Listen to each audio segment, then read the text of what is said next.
Hi friends, welcome back to channel Vinner's Kitchen. இன்னைக்கு வீடியோவில் நம்ம அரைச்சி விட்ட சாம்பார் ரெசிபி தான் பார்க்க போகிறோம். இந்த சாம்பார் வந்து சாதத்துக்கு, இட்லி, தோசை எல்லாத்துக்குமே ரொம்ப நல்லாயிருக்கும். வாங்க இந்த சாம்பார் ரெசிபி எப்படி பண்ணுறதுன்னு பார்க்கலாம். அதுக்கு முன்னாடி வினோஸ் கிச்சன் சேனலை சப்ஸ்கிரைப் பண்ணாதவங்க ப்ளீஸ் சப்ஸ்கிரைப் பண்ணிக்கோங்க. பக்கத்தில் இருக்க பெல் ஐக்கானையும் மறக்காமல் ப்ரெஸ் பண்ணிக்கோங்க. ஃபஸ்ட்டு இந்த சாம்பாருக்கு நம்ம துவரம்பருப்பை வந்து வேக வச்சு எடுத்துக்கலாம். 1 கப் அளவு துவரம்பருப்பு வந்து நல்லா வாஷ் பண்ணிவிட்டு குக்கரில் எடுத்திருக்கேன். 3 பல் பூண்டு சேர்த்துக்கோங்க. 1/4 டீஸ்பூன் அளவு மஞ்சள் தூள் சேர்த்துக்கோங்க.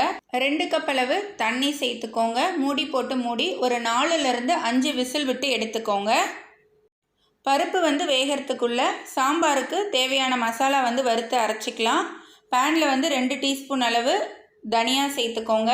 1/2 டீஸ்பூன் அளவு ஜீரகம் சேர்த்துக்கோங்க. 1/4 டீஸ்பூன் அளவு வெந்தயம், 1/4 டீஸ்பூன் அளவு மிளகு, 1 டீஸ்பூன் வந்து கடலைப்பருப்பு, 7 காஞ்ச மிளகாய் சேர்த்துக்கோங்க. காரம் உங்களுக்கு கம்மியாக வேணும்னா ஒரு மிளகாய் வந்து கம்மியாக சேர்த்துக்கலாம். இது எல்லாத்தையும் வந்து 2லேருந்து 3 நிமிஷம் வறுத்துக்கோங்க. வறுத்ததுக்கப்புறம் 2 டேபிள் ஸ்பூன் அளவு தேங்காய் துருவல் சேர்த்துக்கோங்க. தேங்காய் சேர்த்து ஒரு 1 நிமிஷம் வறுத்திங்கன்னா போதும். 1 நிமிஷத்துக்கு அப்புறம் நல்லா ஆற வச்சுட்டு தண்ணி சேர்த்து பேஸ்ட்டை அரைச்சி எடுத்து வச்சுக்கோங்க. அதே கடாயிலே 2 டேபிள் ஸ்பூன் அளவு ஆயில் சேர்த்துக்கோங்க. ஆயில் நல்லா சூடானதுக்கப்புறம் 1/2 டீஸ்பூன் அளவு கடுகு, 1/4 டீஸ்பூன் அளவு வெந்தயம் சேர்த்துக்கோங்க. ஒரே ஒரு காஞ்ச மிளகாவும் சேர்த்து வறுத்துக்கோங்க. இதோட ஒரு 15 சின்ன வெங்காயத்தை 2 கட் பண்ணி சேர்த்துக்கோங்க. கொஞ்சமாக வந்து கருவேப்பிலையும் சேர்த்துக்கோங்க. வெங்காயம் வந்து நல்லா வதங்கி வரணும். நல்லா வந்து வதக்கிக்கோங்க. வெங்காயம் வந்து வதங்கிக்கிட்டு இருக்கும்போதே சாம்பாருக்கு தேவையான புளியை வந்து நம்ம ஊற வச்சுக்கலாம். ஒரு லெமன் சைஸ் அளவு புளியை வந்து நான் தண்ணி சேர்த்து ஊற வச்சுக்கிறேன். வெங்காயம் வந்து இப்போ நல்லா வதங்கிடுச்சு. ஒரு தக்காளியை வந்து நான் கட் பண்ணி சேர்த்துக்கிறேன். மீடியம் சைஸ் தக்காளி. தக்காளி வந்து நல்லா சாஃப்டாக வதங்கி வரதுக்காக நம்ம உப்பு சேர்த்துக்கலாம். தேவையான அளவு உப்பு இதோட சேர்த்து தக்காளியை வதக்கிக்கிட்டோம்னா தக்காளி வந்து நல்லா சாஃப்டாக சீக்கிரமாக வந்து வதங்கிடும். தக்காளி வந்து நல்லா சாஃப்டாக வதங்கி வந்துருச்சு பாருங்கள். இப்போ நம்ம இதோட காய்கறிகளை வந்து சேர்த்துடலாம். நான் வந்து கேரட், பீன்ஸு, கத்திரிக்காய், முருங்கைக்காய் இதெல்லாமே வந்து சேர்க்குறேன். நீங்கள் இதை தவிர்த்து முள்ளங்கி சேர்க்கலாம், பூசணிக்காய் சேர்க்கலாம், மஞ்சள் பூசணின்னு சொல்லுவாங்க, பரங்கிக்காய், அதெல்லாம் கூட சேர்க்கலாம். ரொம்பவே நல்லாயிருக்கும். இதை ஒரு 2 நிமிஷம் காய்கறியை சேர்த்து நீங்கள் வதக்கிக்கோங்க. இப்போ இதோட நம்ம வந்து தண்ணியை சேர்த்துக்கலாம். ஒரு 2 கப் அளவு தண்ணி நான் சேர்க்குறேன். தண்ணி சேர்த்துட்டு மூடி போட்டு மூடி ஒரு 5 நிமிஷம் வந்து நம்ம வேக வைக்கலாம். நம்ம அந்த 5 நிமிஷம் வேக வைக்கும் போதே ஒரு 50% வந்து காய்கறி எல்லாமே வெந்துடும். 5 நிமிஷத்துக்கு அப்புறம் பாருங்கள் நல்லா கொதிச்சு ஓரளவு வந்து காய்கறி எல்லாமே வெந்துருச்சு. இப்போ இதோட நம்ம வந்து வேக வச்சுருக்க பருப்பை சேர்த்துக்கலாம்.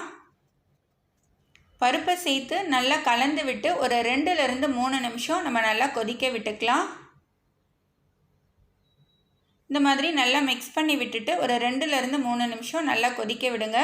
இப்போ நம்ம ஊற வச்சுருக்கிற புளியை வந்து கரைச்சி இதோட சேர்த்துக்கலாம். நல்லா மிக்ஸ் பண்ணி விட்டுக்கோங்க. இப்போ நம்ம வறுத்து வச்சுருக்கிற மசாலாவையும் தண்ணி சேர்த்து அரைச்சி எடுத்து வச்சுக்க சொன்னேன். அந்த பேஸ்ட்டையும் இப்போ இந்த ஸ்டேஜில் நம்ம இதோட சேர்த்துக்கலாம். சாம்பார் பவுடர் சேர்த்து நம்ம செய்கிற சாம்பாருக்கும் இந்த மாதிரி மசாலா வறுத்துட்டு அரைச்சி செய்கிற சாம்பாருக்கும் ரொம்பவே டேஸ்ட் வந்து வித்தியாசப்படும். அரைச்சி வச்சுருக்கிற மசாலா பேஸ்ட்டை சேர்த்ததுக்கப்புறம் உங்களுக்கு கன்சிஸ்டன்சி, சாம்பாரோட கன்சிஸ்டன்சியை பார்த்துக்கிட்டு தேவைப்படுற அளவு தண்ணியை வந்து அந்த மிக்ஸி ஜார்லேயே சேர்த்து நீங்கள் இதோட மிக்ஸ் பண்ணிக்கலாம். இப்போ நான் வந்து ஒரு 3/4 கப் அளவு தண்ணி சேர்க்குறேன். கரண்டி வச்சு மிக்ஸ் பண்ணி பார்த்துட்டு தேவைன்னா நீங்கள் வந்து சேர்த்துக்கலாம். இப்போ சாம்பார் வந்து கரெக்டான கன்சிஸ்டன்சியில் இருக்குது. இதை வந்து இப்போ ஒரு 2லேருந்து 3 நிமிஷம் திரும்ப கொதிக்க விடுங்க. நல்லா கொதிச்சு வந்துருச்சு. இதோட வந்து பெருங்காயத்தூள் வந்து கொஞ்சமாக சேர்த்துக்கலாம். 1/4 டீஸ்பூன் அளவு வெல்லம் சேர்த்துக்கலாம். நல்லா கலந்து விட்டுட்டு ஸ்டவ்வை வந்து ஆஃப் பண்ணிடலாம். நம்மளோட சாம்பார் வந்து ரெடி ஆயிடுச்சு. நான் சொன்ன மாதிரியே நீங்கள் சாதத்தோடு சாப்பிட்லாம், இட்லி தோசையோடு சாப்பிட்லாம். ரொம்பவே டேஸ்ட்டாக இருக்கும். பொடியாக நறுக்குன கொத்தமல்லியும் சேர்த்து கலந்து விட்டுக்கோங்க. இந்த அரைச்சி விட்ட சாம்பார் ரெசிபியை கண்டிப்பாக நீங்களும் வீட்டில் ட்ரை பண்ணுங்கள். உங்களுக்கு இந்த ரெசிபி பிடிச்சிருந்ததுன்னா லைக் பண்ணுங்கள், ஷேர் பண்ணுங்கள். எப்படி இருந்துச்சுன்னு எனக்கு கமெண்ட் பண்ணுங்கள்.